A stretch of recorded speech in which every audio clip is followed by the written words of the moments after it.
ಹೊಳೆವ ಸುವರ್ಣ ಕುಂಡಲವಿಟ್ಟು ಬಳಸಿ ನಡುವಿಗೆ ಸುವರ್ಣ ಮೌಂಜಿಯನ್ನು ಕಟ್ಟಿ. ಆ ಮಗುವಿಗೆ ಮುಂಜಿ ಮಾಡಿದಾಗ ಬ್ರಹ್ಮಣ್ಯ ತೀರ್ಥರು ಏನೆಲ್ಲ ಮಾಡಿದ್ದಾರೆ ಅಂತ ಹೇಳ್ತಾರೆ. ಹೊಳೆವ ಸುವರ್ಣ ಕುಂಡಲವನ್ನು ಇಟ್ಟರಂತೆ. ಯಶೋವರ್ಧನಕರಾಂ ಕುಂಡಲಂ, ಬ್ರಹ್ಮಚರಿಗೆ ಕುಂಡಲ ಭಾಳ ಶ್ರೇಷ್ಠ ಇಟ್ಟಿದ್ದಾರೆ. ಆಮೇಲೆ ನಡುವಿಗೆ ಸುವರ್ಣ ಮೌಂಜಿ, ಬಂಗಾರದ ಮೌಂಜಿಯನ್ನು ಹಾಕಿದ್ದಾರೆ. ತಳಿತ ಸಂತೋಷದಿ ಭವತಿ ಭಿಕ್ಷಾನ್ನಗಳ ಬೇಡಿಸಿತ್ತರ ಬ್ರಹ್ಮಣ್ಯ ತೀರ್ಥರಂದು. ಒಬ್ಬ ತಂದೆ ನಿಂತು ಹೇಗೆ ಮಾಡಬೇಕು ಆ ಎಲ್ಲ ಕೆಲಸ ಸನ್ಯಾಸಿಗಳಾದ ಬ್ರಹ್ಮಣ್ಯ ತೀರ್ಥರು ಮಗುವಿನ ಕಡೆಯಿಂದ ಮಾಡಿಸಿದ್ದಾರೆ ಅಂದರೆ ಇನ್ನೆಂಥ ಆಶ್ಚರ್ಯ ನೋಡಿ. ಮುಂದೆ ಪುರಂದರದಾಸರು ಹೇಳ್ತಾರೆ, ವ್ಯಾಸರಾಜರ ಪರಿಚಯ ನಮಗೆ ಮಾಡಿಕೊಡ್ತಾರೆ. 5 ವರ್ಷಕ್ಕೆ ಮುಂಚೆ ಆಯ್ತು ರೀ. ವರ್ಷ ಸಪ್ತ ವ್ಯಾಸೇಂದ್ರಗೆ ತುರಿಯವ ಹರುಷದಿಂ ಬ್ರಹ್ಮಣ್ಯ ತೀರ್ಥರು ಕೊಡಲು. ವರುಷ ಸಪ್ತ 7 ವಯಸ್ಸಾಗಿತ್ತಂತೆ. ಹಾಗೆ ಬ್ರಹ್ಮಣ್ಯ ತೀರ್ಥರು ಆಶ್ರಮ ಕೊಟ್ಟಿದ್ದಾರೆ. ಯಾವ ಆಶ್ರಮ? ತುರಿಯಾಶ್ರಮ. ನೇರ ಯತಿಗಳಾಗಿಬಿಟ್ಟಿದ್ದ. ಕರದಿ ದಂಡ ಕಮಂಡಲು ಧರಿಸಿ ನಿಂದು ಗುರು ಬ್ರಹ್ಮಣ್ಯ ತೀರ್ಥರ ಚರಣ ಕಮಲ ಕೆರಗಿದರಂದು. ವ್ಯಾಸರಾಜರ ಸನ್ಯಾಸವನ್ನು, ಅವರಿಗೆ ದೀಕ್ಷಾ ಕೊಟ್ಟದ್ದನ್ನು, ಆಶ್ರಮ ಕೊಟ್ಟ ಗುರುಗಳ ಮಹಿಮೆಯನ್ನು ಪುರಂದರದಾಸರು ವರ್ಣನೆ ಮಾಡ್ತಾ ನೋಡಿ. ಅವತ್ತು ಬ್ರಹ್ಮಣ್ಯ ತೀರ್ಥರು ಈ ವ್ಯಾಸರಾಜರೆನ್ನುವ ಭಕ್ತಿ ಬೀಜವನ್ನು ಬಿತ್ತು ಎಷ್ಟು ದೊಡ್ಡ ವೃಕ್ಷವನ್ನು ಮಾಡಿದ್ದಾರೆ ಅಂದರೆ, ವ್ಯಾಸರಾಯರೆಂಬ ಕಲ್ಪಲತೆ ಚರಿತೆ. ಇದು ಕಲ್ಪಲತೆ ಅಂದರೆ ಬಯಸಿದ್ದನ್ನೆಲ್ಲ ಕೊಡುವಂತಹ ಲತೆ ಬಳ್ಳಿ. ಲೇಸಾಗಿ ಬಣ್ಣಿಪರು ಸಾಧು ಬುಧ ಜನರು. ಸಜ್ಜನರೆಲ್ಲ ಆ ವ್ಯಾಸತೀರ್ಥರ ಮಹಿಮೆಯನ್ನು ಕೊಂಡಾಡಬೇಕು. ವಾಸುದೇವ ನಮ್ಮ ಪುರಂದರ ವಿಠ್ಠಲನ್ನು ದಾಸರಿಂದ ಅನುದಿನದಿ ಕೊಂಡಾಡಿದರು. ಭಗವಂತನ ದಾಸರು ಇವರು. ಯಾಕೆಂದರೆ ಪ್ರಹ್ಲಾದರಾಜರಾಗಿದ್ದಾಗ ದಾಸನಂತೆ ಆ ಭಗವಂತನಲ್ಲಿ ಸೇವಾ ಮಾಡಿದ ಮಹಾನುಭಾವರು ಭಗವಂತನ ದಾಸರನ್ನು ಹೇಗೆ ಬ್ರಹ್ಮಣ್ಯ ತೀರ್ಥರು ನೋಡಿಕೊಂಡಿದ್ದಾರೆ, ಅವರ ಆಶ್ರಮ ಇತ್ಯಾದಿಗಳನ್ನೆಲ್ಲ ಅಲ್ಲಿ ತೋರಿಸ್ಕೊಟ್ಟಿದ್ದಾರೆ. ಮುಂದೆ ವ್ಯಾಸರಾಜರು ತಾವು ಶ್ರೀಪಾದರಾಜರಲ್ಲಿ ಅಧ್ಯಯನಕ್ಕೆ ಕಳಿಸ್ಕೊಟ್ಟಿದ್ದಾರೆ. ಶ್ರೀಪಾದರಾಜರು ವಿಬುಧೇಂದ್ರ ತೀರ್ಥರಲ್ಲಿ ಅಧ್ಯಯನ ಮಾಡಿದವರು. ವಿಬುಧೇಂದ್ರ ತೀರ್ಥರು ರಾಜೇಂದ್ರ ತೀರ್ಥರಲ್ಲಿ ಅಧ್ಯಯನ ಮಾಡಿದ್ದರು. ಈ ಬ್ರಹ್ಮಣ್ಯ ತೀರ್ಥರು ಯಾಕೆ ಶ್ರೀಪಾದರಾಜರ ಹತ್ರ ಕಳಿಸ್ಕೊಟ್ರು ಅಂದರೆ, ಅವರಲ್ಲೊಂದು ವಿಶಿಷ್ಟವಾದ ಪಾಠದ ಕ್ರಮ ಇತ್ತು. ಅದೇನೆಂದರೆ, ರಾಜೇಂದ್ರ ತೀರ್ಥರು ಪಾಠ ಹೇಳುವಾಗ 9 ಬಾರಿ ಅಲ್ಲಿಂದಲೂ ಹೇಳ್ಕೊಂಡು ಬಂದಿದ್ದಾರೆ. ಅದೇ ಕ್ರಮದಲ್ಲಿ ಹೇಳ್ತಾ ಬಂದ ಒಂದು ಕ್ರಮ, ಪಾಠದ ಕ್ರಮ, ಅದು ತಮ್ಮ ಶಿಷ್ಯನಿಗೆ ಬರಬೇಕು ಅಂಥೇಳಿ ಶ್ರೀಪಾದ. ತುಂಬ ಜನ ತಪ್ಪು ಕಲ್ಪನೆ, ಬ್ರಹ್ಮಣ್ಯ ತೀರ್ಥರಿಗೆ ಅಷ್ಟು ಬರ್ತಾ ಇರಲಿಲ್ಲ, ಶ್ರೀಪಾದರಾಜರು ಭಾರಿ ಬ್ರಿಲಿಯಂಟು ಅದಕ್ಕೆ ಕಳಿಸ್ಕೊಟ್ರು.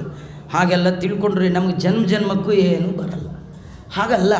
ಅದೇನೆಂದರೆ, ನಮಗೆ ಅವ್ರಿಗೂ ನಾವೇ ಗುರುಗಳಾಗಬೇಕು, ಇವ್ರಿಗೂ ನಾವು ಗುರುಗಳಾಗಬೇಕು, ಇರೋರಿಗೆಲ್ಲ ನಾವೇ ಗುರುಗಳಾಗಬೇಕು ಅಂತ ನಮಗೊಂದು ಆಸೆ. ಆದರೆ ಬ್ರಹ್ಮಣ್ಯ ತೀರ್ಥರಿಗೆ ಆ ಥರ ಆಸೆ ಇಲ್ಲೇ ಇಲ್ಲ. ಅವ್ರಿಗೆ ಗೊತ್ತು ಯಾರಿಗೆ ಯಾರು ಪಾಠ ಹೇಳಿ. ನಿಮಗೆಲ್ಲ ಗೊತ್ತಿರೋ ಕತೆ, ಜಗನ್ನಾಥದಾಸರು ವಿಜಯದಾಸರ ಹತ್ರ ಬಂದರೆ ವಿಜಯದಾಸರು ಉದ್ಧಾರ ಮಾಡಲಿಕ್ಕೆ ಆಗ್ತಿರ್ಲಿಲ್ವಾ, ಉತ್ತುನೂರಿಗೆ ಹೋಗಪ್ಪ ಅಂದರು. ಯಾಕೆ? ವಿಜಯದಾಸರಿಗೆ ಗೊತ್ತು. ಯಾಕೆಂದರೆ ಇವನ್ನ ಉದ್ಧಾರ ಮಾಡೋರು ಯಾರು? ಗೋಪಾಲದಾಸರು. ಇದರರ್ಥ ನಿನ್ನ ಚಿತ್ತಕ್ಕೆ ಬಂದದ್ದು ಎನ್ನ ಚಿತ್ತಕ್ಕೆ ಬರಲಿ.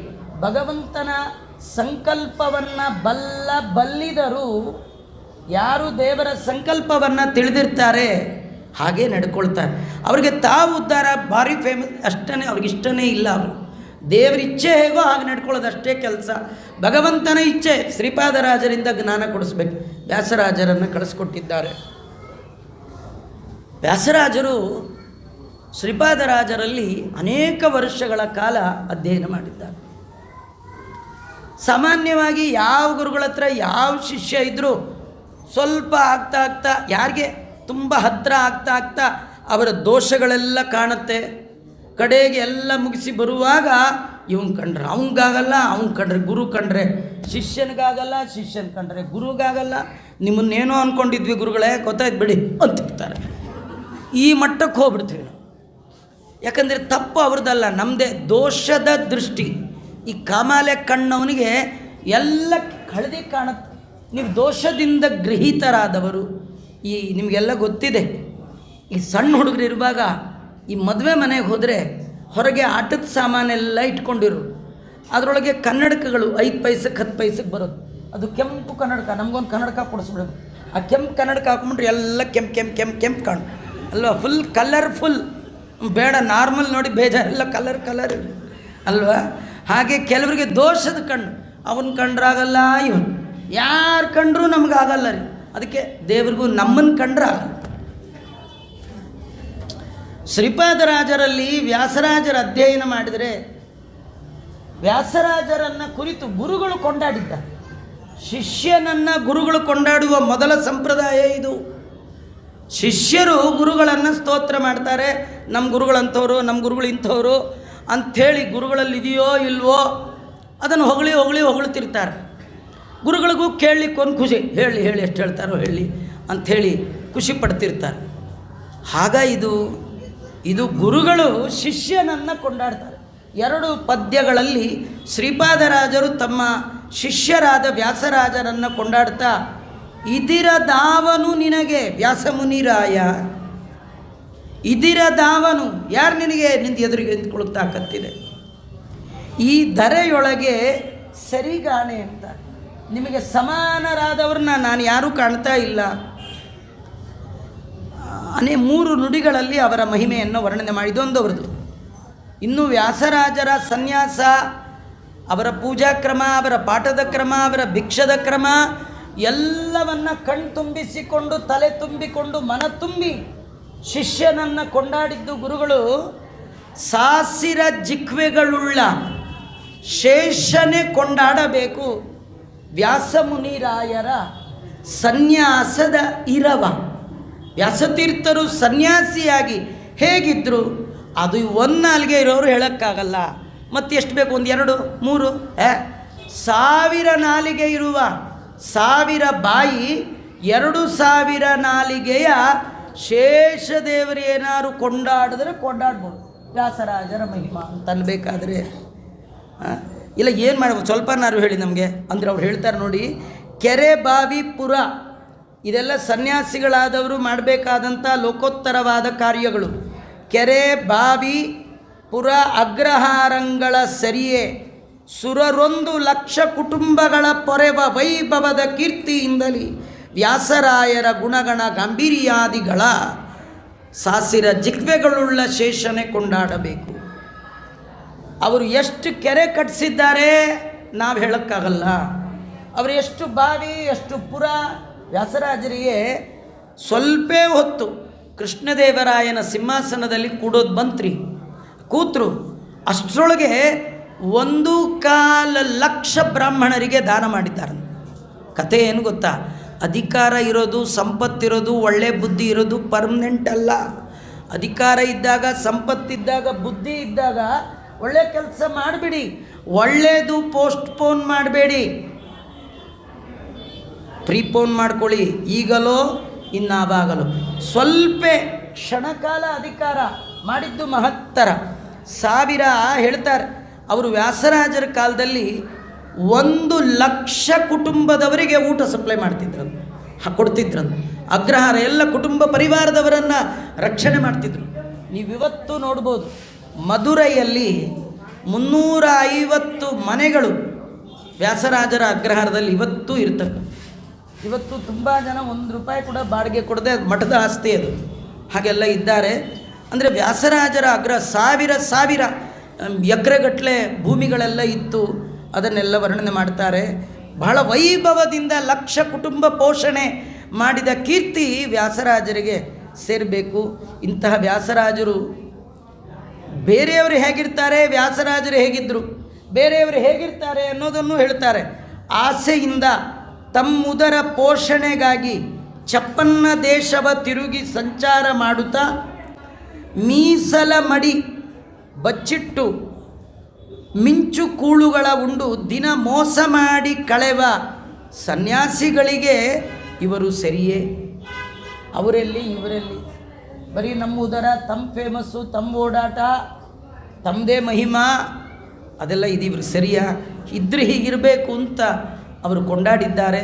ಹೀಗೆ ವ್ಯಾಸರಾಜರನ್ನು ಅನೇಕ ದಾಸರು ಆನೆ ಬರುತ್ತಿದೆ, ಇದಕ್ಕೂ ವ್ಯಾಸರಾಜರೆಂಬ ಆನೆ ಬರುತ್ತಿದೆ ಅಂತ ವರ್ಣನೆ ಮಾಡಿದ್ದಾರೆ. ವ್ಯಾಸರಾಜರ ಅವರನ್ನು ಎಷ್ಟು ಕೊಂಡಾಡಿದರೂ ಕಡಿಮೆ. ಪುರಂದರದಾಸರಿಗಂತೂ ಅನೇಕ ಕೀರ್ತನೆಗಳು. ವಾಸುದೇವನ ಚರಣ ವನಜ ವಂದಿಪನೆ, ಸನ್ಯಾಸ ರತ್ನಾಕರನೆ ವ್ಯಾಸ ಮುನಿರಾಯ, ವೈಷ್ಣವೋತ್ತಮನೆ ಸದ್ವೈಷ್ಣವ ವ್ರಜಾನಂದ, ವೈಷ್ಣವಾಗಮ ಭರಿತ, ವೈಷ್ಣವ ಸುಪ್ರೀತ, ವೈಷ್ಣವ ಮುಖ ಕಮಲ ಸೂರ್ಯ, ವೈಷ್ಣವ ಕುಮುದ ಚಂದ್ರ. ಇವರು ಸೂರ್ಯ ಹೌದು.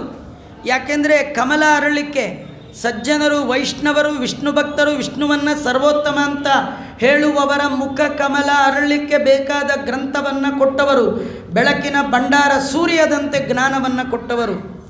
ವೈಷ್ಣವ ಕುಮುದ ಕೆನ್ನೈದಿಲೆ, ಅದು ಅರಳಬೇಕು, ಚಂದ್ರ ಬೇಕು. ಇವ್ರದ್ದು ಏನೆಲ್ಲ ಗ್ರಂಥಗಳಿದೆ, ಚಂದ್ರಿಕಾ ಮೊದಲಾದ ಗ್ರಂಥಗಳನ್ನು ಓದಿದಾಗ ನಮ್ಮ ಮನಸ್ಸಿನಲ್ಲಿ ಉಂಟಾದ ತಾಪಗಳನ್ನು ಪರಿಹಾರ ಮಾಡಿ ಹೇಗೆ ಕೆನ್ನೈದಿಲೆ ಹುಣ್ಣಿಮೆಯ ಚಂದ್ರನ ನೋಡಿ ಅರಳಬೇಕು ಆ ರೀತಿ ಮಾಡತಕ್ಕಂಥವರು. ವೈಷ್ಣವ ಕುಲೋತ್ಕೃಷ್ಟ, ವೈಷ್ಣವ ವಿಶಿಷ್ಟ, ವಿಶಿಷ್ಟ ವೈಷ್ಣವರು ವ್ಯಾಸರಾಜರು ಅಂತ ವರ್ಣನೆ ಮಾಡ್ತಾ ಇದ್ದಾರೆ. ವಾದಿಗಜ ಸಿಂಹ, ದುರ್ವಾದಿ ಮೃಗ ಬೇರುಂಡ, ವಾದಿ ಫಣಿ ಗರುಡ, ತತ್ವಾದಿ ರಚಿತ, ವಾದಿ ಭಯಂಕರ, ದುರ್ವಾದಿ ಕೋಲಾಹಲ, ವಾದಿ ಮಸ್ತಕ ಶೂಲ, ಮಧುರ ಗುಣಶೀಲ. ಎಷ್ಟು ಪುರಂದರದಾಸರು ಅವರು ವ್ಯಾಸರಾಜರನ್ನು ಪರಿಚಯ ಮಾಡಿಕೊಡುವಂತಹ ಅದ್ಭುತವಾದ ಕ್ರಮ. ವ್ಯಾಸರಾಜರಲ್ಲಿ ಪುರಂದರದಾಸರು ಅಂಕಿತ ತೆಗೆದುಕೊಂಡಾಗ ಮಾಡಿದ್ದು, ಅಂಕಿತವಿಲ್ಲದ ದೇಹ ನಿಷಿದ್ಧ, ಅಂಕಿತವಿಲ್ಲದ ಕಾಯ ಶೋಭಿಸದು, ಅಂಕಿತವಿಲ್ಲದಿರಬಾರದೆಂದು ಎನಗೆ ಚಕ್ರಾಂಕಿತವನ್ನು ಮಾಡಿ ಎನ್ನಂಗಕ್ಕೆ ಪಂಕನಾಭ ಶ್ರೀ ಪುರಂದರ ವಿಠ್ಠಲನ ಅಂಕಿತವಿತ್ತ ಗುರು ವ್ಯಾಸ ಮುನಿರಾಯ.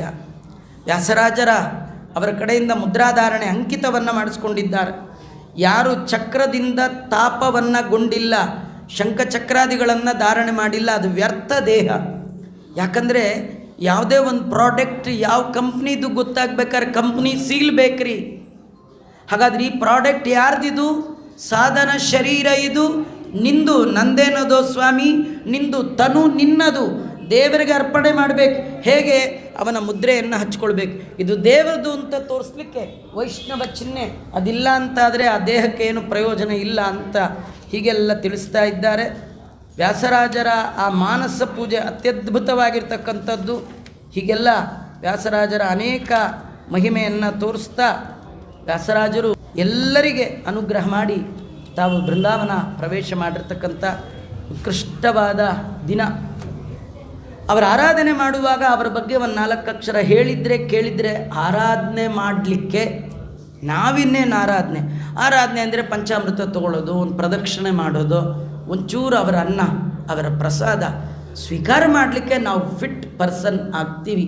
ಆ ನಿಟ್ಟಿನಲ್ಲಿ ಯಥಾಶಕ್ತಿ ಯಥಾಮತಿ ದಾಸರು ಪರಿಚಯಿಸಿದ ವ್ಯಾಸರ ಬಗ್ಗೆ ಹೇಳುವ ಪ್ರಯತ್ನವನ್ನು ಮಾಡಿದ್ದೇನೆ. ಮಂತ್ರಾಲಯ ಪ್ರಭುಗಳ ಅಂತರ್ಯಾಮಿ, ಅವರದೇ ಮತ್ತೊಂದು ರೂಪ ವ್ಯಾಸರಾಜರ ಅಂತರ್ಯಾಮಿಯಾದ ಮುಖ್ಯ ಪ್ರಾಣದೇವರ ಅಂತರ್ಯಾಮಿಯಾದ ಶ್ರೀ ಗೋಪಾಲಕೃಷ್ಣ ಪ್ರೀತನಾಗಲಿ ಹೇಳ್ತಾ ಶ್ರೀಕೃಷ್ಣ ಅರ್ಪಣಮಸ್ತು. ಸರ್ವೇಂದ್ರಿಯ ಪ್ರೇರಕೇಣ ಶ್ರೀ ಪ್ರಾಣಪತಿ ನೀರಿತಃ ಯದವೋಚ ಮಹಂತೇನ ಪ್ರಿಯತಾಂ ಕಮಲಾಲಯ ದ್ವೇಷ ಅರ್ಪಣಮಸ್ತು. ಕೃಷ್ಣಾರ್ಪಣ.